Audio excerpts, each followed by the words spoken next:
Bracing for the storm of the century, a Thunder Bay woman in Florida battens down the hatches. Good evening and thank you for joining us. She just moved into her new home in Fort Myers last month and she's 7 months pregnant. Now, Tessa Langen and her fiance are preparing for Hurricane Milton to make landfall. Fort Myers is located just south of the main impact zone. More than 1 million people in Florida have been warned to evacuate, but Langen and her partner, Kirby Reichel, live 20 miles inland. They're riding it out as their home is 3 to 4 meters above sea level and their neighborhood isn't in the evacuation zone. The couple have put up storm shutters and were advised to stock up on food and other supplies. We spoke to Langen this afternoon. She says they're preparing for a long night, weathering the hurricane and hoping the damage is minimal. There's areas in Fort Myers that we're told to evacuate. It's just where we are in Fort Myers, our zone. We weren't told to evacuate, but anyone in zone A and B that lives like by the water in Fort Myers, they were told to evacuate because they will be getting hit. I think tonight will probably be a little bit more difficult to sleep. It's just like the unknown. It hits land at midnight tonight, so that'll be really the true testament to see, the damage that's caused here. So it'll probably be a little bit more of an eerie sleep. And we'll have more on Hurricane Milton later in the news hour. Thunder Bay's Community Economic Development Commission is applying for a new version of its Rural and Northern Immigration Pilot Program. The CEDC hosted an event yesterday evening to celebrate the success of the 5-year pilot project, which came to an end in August. The program connected foreign workers with local employers facing a labor shortage. Justin Hardy has the story. The Thunder Bay Rural and Northern Immigration Pilot was created to assist local employers to fill labor shortages throughout the area. The program works by creating a path to permanent residency in smaller communities for skilled foreign workers.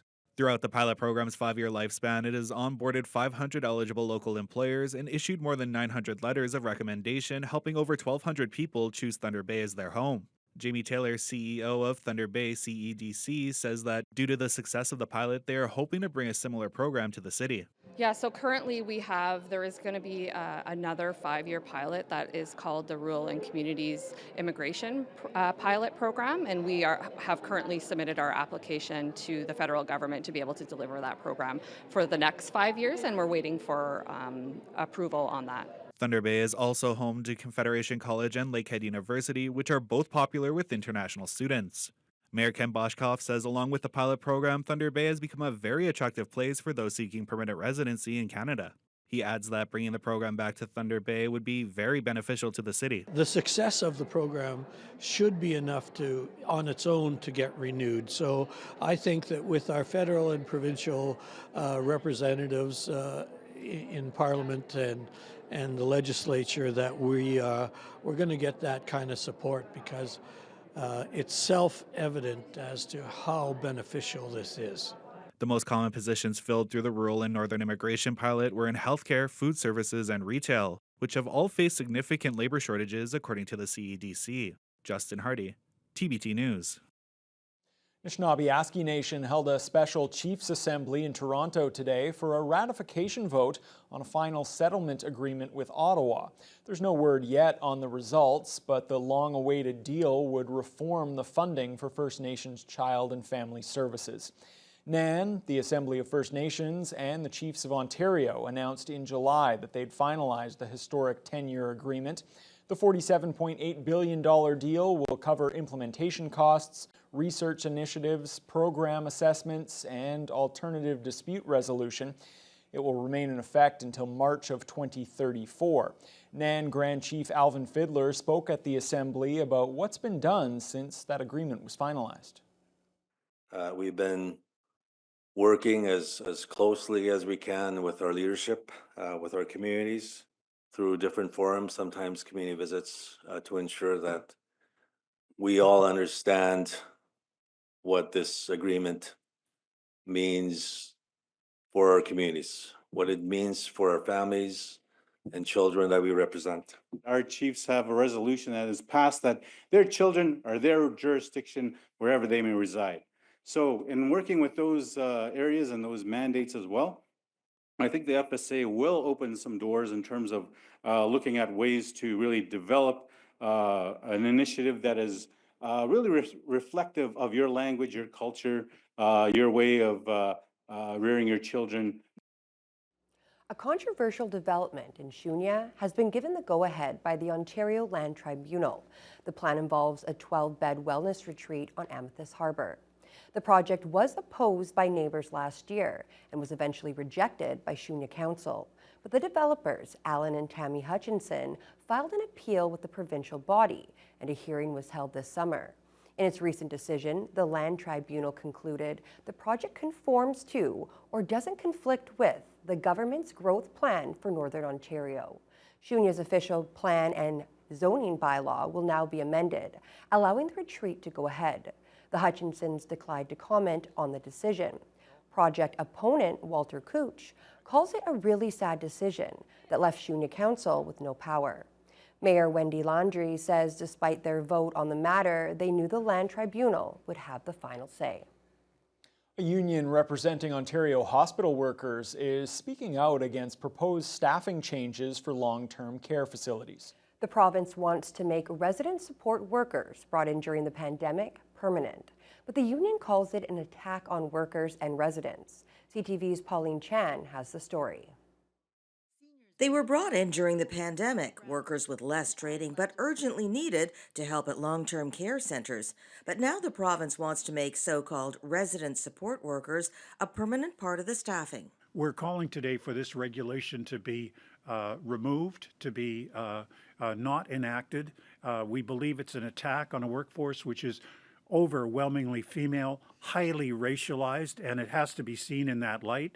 It's a move to depress wages in this sector, depress the skill levels, which will have a profound impact on the residents in these homes. Pam Hayer, a long-term care PSW, says training is needed to care for these individuals. It's not just the personal care. It's a PSW who's beside those residents when they're taking their last breath. It's a PSWs who's supporting those residents when they are emotionally low, when the families are busy with their own life. The path this government is taking towards staffing in long-term care is the exact opposite path we need. Dr. Vivian Stomatopoulos says she foresaw this move back in 2020. The vast majority of long-term care residents not only have Alzheimer's and some form of dementia and an official dementia diagnosis, but most are on 10 or more medications. They have multiple comorbidities. There are many challenges and required and specialized training that is required to provide safe and dignified care in these facilities. She fears lack of training will lead to unsafe conditions for residents and workers. But the Ministry for Long-Term Care says it is investing in training, saying the Ministry of Long-Term Care is currently funding programs to upskill existing staff, including resident support workers, to begin careers as personal support workers. This initiative is part of our broader $4.9 billion investment to support the hiring and training of thousands of new PSWs and nurses. Ontario has 626 long-term care homes. Pauline Chan, CTV News. Local agencies and companies that provide service to local Indigenous people were all in one place today. The Superior Inn played host to the Indigenous Service Providers Gathering, focused on essential health and social services. Jaden Billick reports. The Thunder Bay area offers a wealth of services that are available for the Indigenous community. Over 50 of those service providers were present at this semi-annual event. Co-chair of Nujawaming, Sukatiganing, Natalie Pavila says, this gathering put on by the Ontario Health Team provided the perfect opportunity for individuals to connect with those important helping aids. We have two events taking place today. We have the services that are being displayed and shared, and then we also have a leadership session that is taking place throughout the day as well. It benefits all of us when we know what services are offered and can be accessed. The leadership session included around 80 Indigenous attendees from various communities and organizations discussing the importance of teamwork, breaking the silence, and the goal of integrated systems between each and every location, benefiting everyone in need of assistance. Implementation lead Jennifer Lawrence says the day was an additional learning opportunity. The Two events, I would say, and the day are really a testament of the Ontario Health Team's commitment to reconciliation. And the leadership session is an opportunity for Indigenous leaders in health and social services to connect and build community and address common challenges that they face together, and also to come together about the future. The event also included a separate room dedicated to over 20 Indigenous artwork vendors, showcasing a wide variety of stunning handmade jewelry, clothing, and crafts and art that have been passed down and taught to many generations. And we have these events every spring and fall, every year, so please feel free to, watch out for any public announcements that are made on Nujumaming Sukadagang social media or website. Jaden Billick, TBT News. Some Thunder Bay school kids got a chance to meet a Canadian Olympian yesterday and shoot some hoops with her. Saskatchewan's Paige Crozon was a member of the women's 3-on-3 basketball team at the Paris Games. She's been using her platform to inspire and support young athletes, and she hosted a basketball workshop at Kingsway Park School. TBT's Riley Cohen has the story.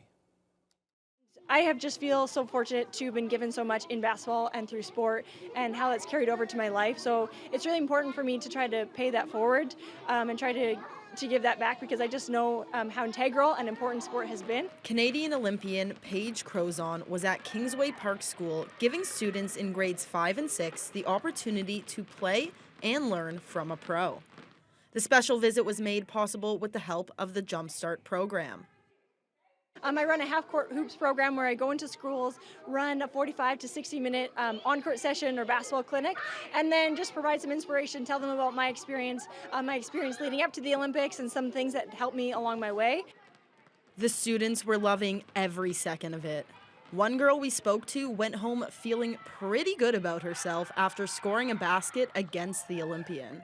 I was very surprised, and plus how my class reacted, that was just so funny, and that felt like almost like a 1 in a million chance. The workshop featured a variety of exciting basketball drills and games designed to keep the students engaged and having fun.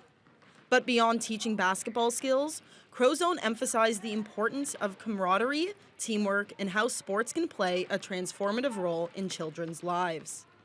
I feel like so honored and so privileged to have the summer we've had coming back from the Paris Olympics, and even more honored now to have the platform to be able to come into schools and work with kids and to tell them about my experience, tell them the things that helped me get to the Olympics. You know, everyone asked me about the TikTok chocolate muffins, and so I just love those small moments of connection that I get to have with kids across the country, and just so fortunate to Jumpstart and the funders that have allowed me to do it.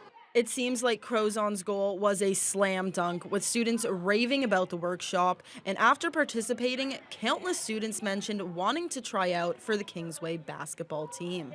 The kids left with not just basketball skills, but also valuable lessons on the importance of sport, teamwork, and how it can positively impact their lives. She really has in whatever that word was to get me into sports. Thank you for coming to Kingsway. Yeah, thank you. Thank you. Riley Cohen, TBT News.